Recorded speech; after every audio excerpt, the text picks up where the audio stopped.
Hello programmers, welcome to my YouTube channel Techie Projects. So in this video I will show you the diabetic retinopathy disease detection using machine learning. So this is the about us page where we have detailed explanation about that project, and this is the upload button where we can upload any image and process it. So let's select any image, okay, and click on the process button.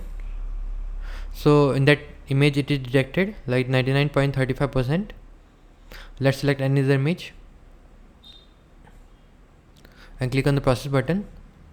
So no disease detected 100%. Let's select any other image, click on the process. So no detected 99.96%.